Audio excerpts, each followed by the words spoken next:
I'm going to show you how to replace a PCV valve today.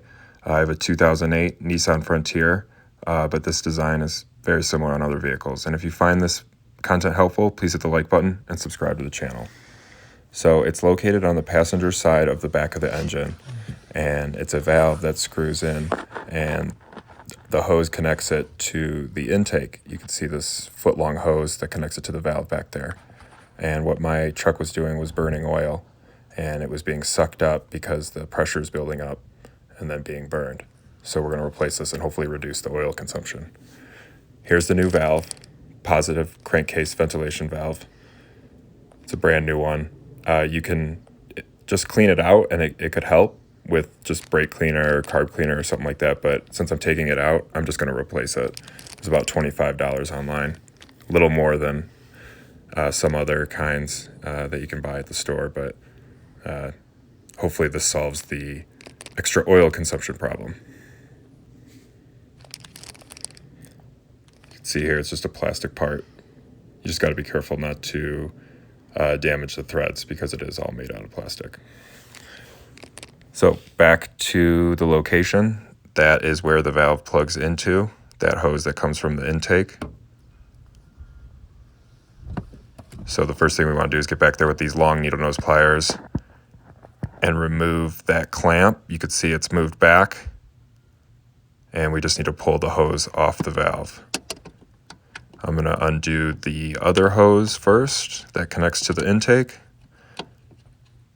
Just scoot that off. And I had to get a little hose removal tool in there. And this is the hose off of the vehicle.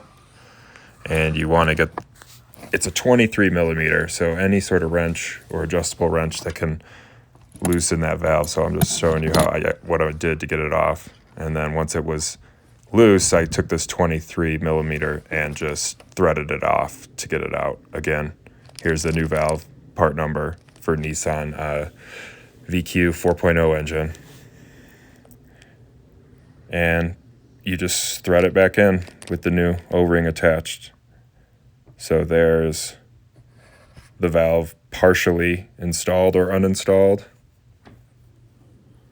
There's the old one out, and you can hear it shake. That typically means it's good, but it is kind of caked with oil, so I could have probably just cleaned this one out. So I'm just going to hold on to this for next time and probably put this one back in. But you can hear the sound in this one's much more loose.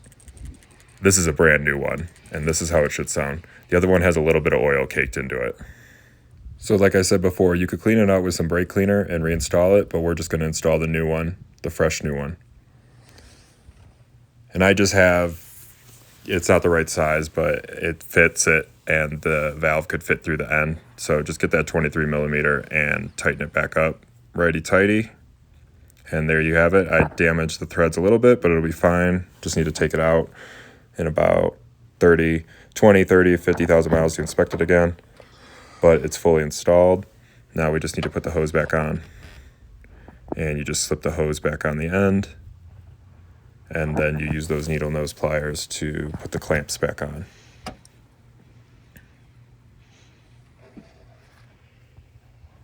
I couldn't film while putting the clamps on. So here's a shot of the hose with the clamp on and seated where it was before.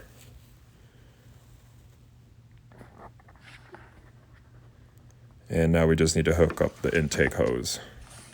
And there we go, it's hooked up. And the hose is secure. So the new valve should be functioning like normal. It operates off of vacuum. That's why it hooks into the intake. Here's the old one again. You can see it's caked with oil. This one I've had worse, but I think it was time to replace, and hopefully we see that reduced oil consumption. And if you found this content helpful, please hit the like button and subscribe to the channel. And if you appreciate this video, please consider donating via the PayPal link in the video description.